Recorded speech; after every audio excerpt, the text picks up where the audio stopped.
everyone. Today we are going to start with class 11th chapter sets. Let, let me just give you a basic intro of the sets. What is the definition of set? See, set is actually it's a collection of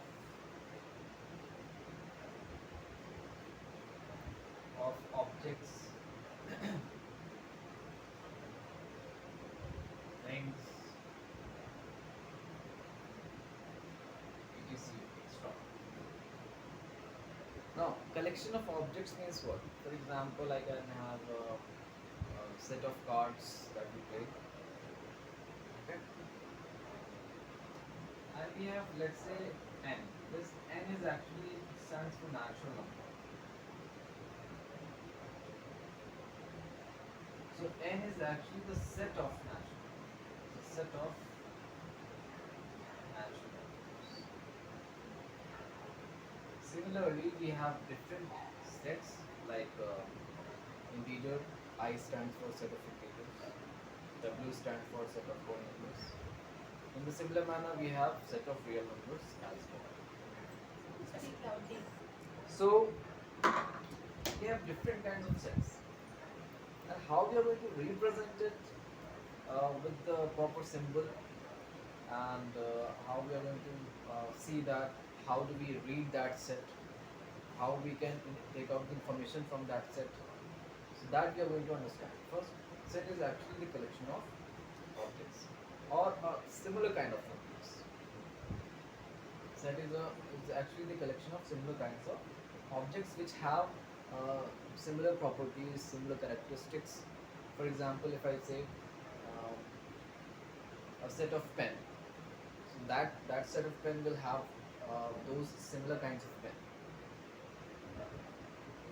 We can say reverse in India. Reverse in India is also a kind of set because it includes various rivers that flow in India. So it's a collection of rivers.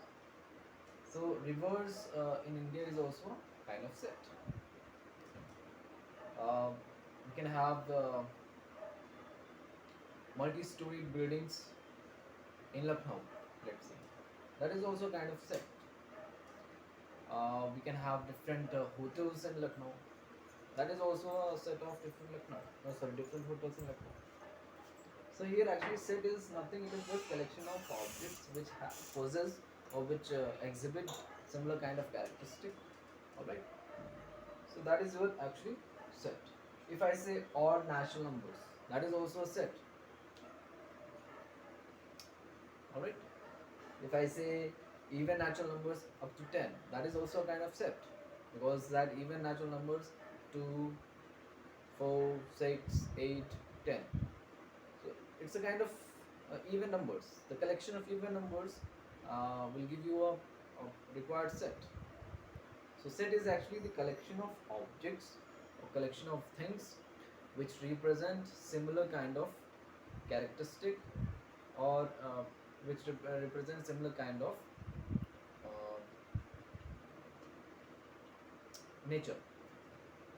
For example, if I say odd numbers, what is the nature of odd number? Odd numbers is actually 1, then 3, 5, 7, like that. So odd numbers is also a set. Alright. So we have done sets. The basic definition of set is done. Let's see some examples of sets. If I give you different examples, let's say examples of sets. First, understand the word. Do not go for right now what is the symbol, how do we represent, how do we read, how do we get the information, like that. I'll just first tell you what is sets, and I'll give you some examples so that you can have an idea that what the set means actually. So first example, I can write odd natural numbers.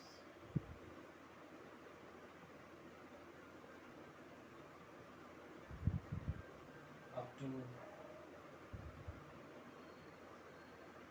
11. This is also a set. Okay.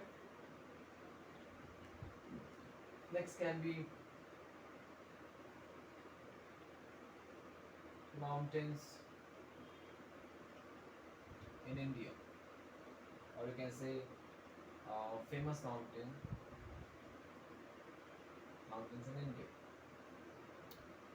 Third, you can say rivers in India.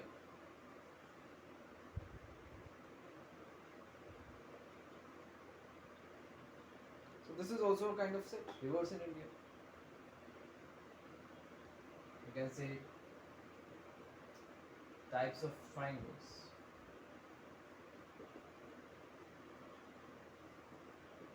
It is also a set, isosceles triangle,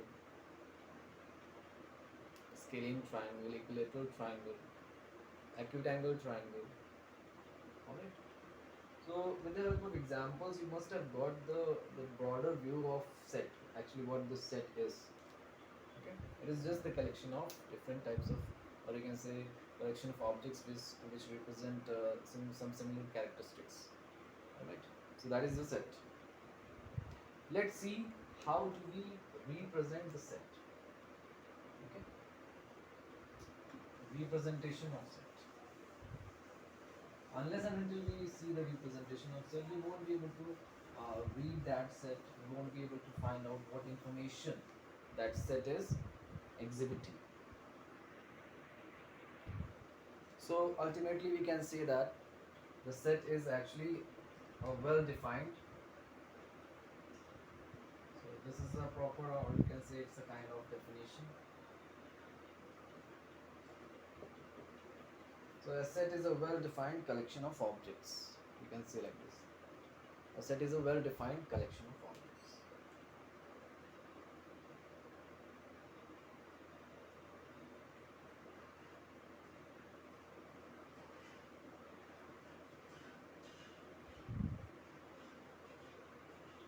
Well-defined. So what is this well-defined? Because this word is very important. Well-defined collection of objects means whenever you are writing something in set, or whenever you are writing or including something in set, it should be defined in terms of that you can see it, or you can touch it, okay, or you can feel it, okay, not abstract things, but it should be well defined. So now let's say, for example, we wrote some examples of sets. I'll take one from there. If I say I have to write this, a set of even numbers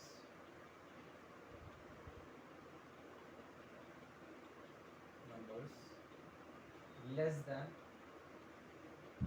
10, let's say. Okay. So first you understand the set, the how do we represent set, the name of the set. For example, my name is Vipin, so the spelling of my name is VIPIN, fine. But for set, if I want to give some name to the set, I'll just denote it with capital letter or capital alphabet. So if I say, let's say I denote it as capital U, so it is the name of that set. Okay, fine. Now, so this is the name of the set. Okay, which set? A set of even natural numbers less than 10. Now, in this, so what are the numbers which are less than 10? So we take two even natural numbers. 4, 6, 8. 10 cannot be coming here because it is the set contains all the even natural numbers which are less than 10. So 2, 4, 6 and 8. 0 is neither natural, neither even nor odd. So we are not going to include 0. Right? Now, so if I say this 2 is an element or the number which belongs to E or this set. So here if I say 2 belongs to E, so I'll write 2. This symbol denotes belongs to. Okay. E is the name of the set. 2 is the element which belongs to this set. Similarly, 4 belongs to this set. If I say 5 does not come in this set, because all the objects or all the things which are coming in that set, we call them as elements. We call them as elements. So here the elements are 2, 4, 6 and 8. Now this element, these all elements belongs or they come in this set. They are present in this set E, which I have named it as capital E. So if I say 2 is there in the set E, yes I will say. And how I will say and how I will represent, 2 belongs to E, that's it. So this symbol is actually, it's the name of this symbol is epsilon. Okay, epsilon, right? So how will you read this mathematical expression? You will read this as 2 belongs to E. Okay, you will read it like this. 4 belongs to E. 4 belongs to E. Now if there is an element, let's say 5 I have said, but can you see 5 here? No. So 5 does not belong to this set E. Okay, so I will write epsilon and I will make a cut over it like this. So this shows does not belong to E. Okay, so I will say 5 does not belongs to E. Right? So this is the information that we can get from the set. Now, if I write something like this, 7.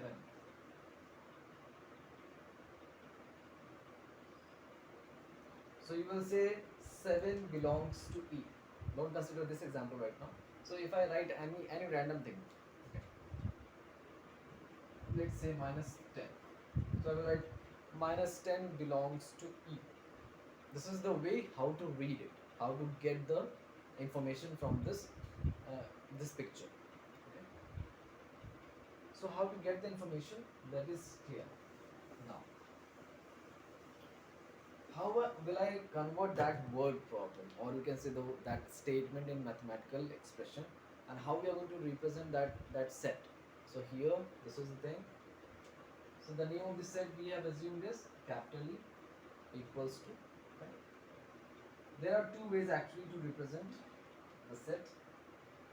Two methods to represent a set. Two methods. To represent a set. First is your roster.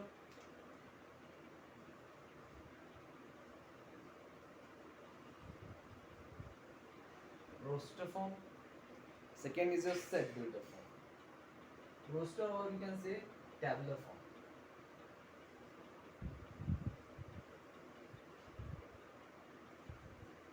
And second is set builder form. So first I will talk about this roster form.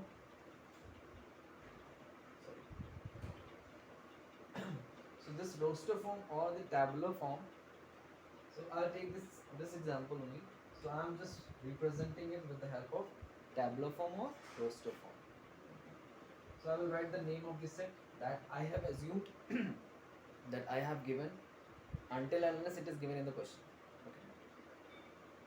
जब तक question में नहीं दिया गया तब तक मैं ये अपने आप ले सकता हूँ, वरना क्वेश्चन में जो दिया जाएगा वही आप नाम रखेंगे यहाँ पे. ठीक है. So this is the name of the set, and these are the things which are coming in the set. These are the objects which are coming in that set. So ultimately we are saying that these are the elements of set E. So these elements I will write, and they will be separated with the help of comma, and they will be enclosed in curly braces. So I will open curly brace, curly bracket here, and then I will close it. So this is the way to represent the set in which form? tabular form or roster form. I hope it is pretty much clear. So this form is your actually roster form or tabular form to represent a set. So here we got to understand, we have understood one way of representing a set, that is roster form or tabular form. Right? Now with the same example, I am just going to write this set builder form.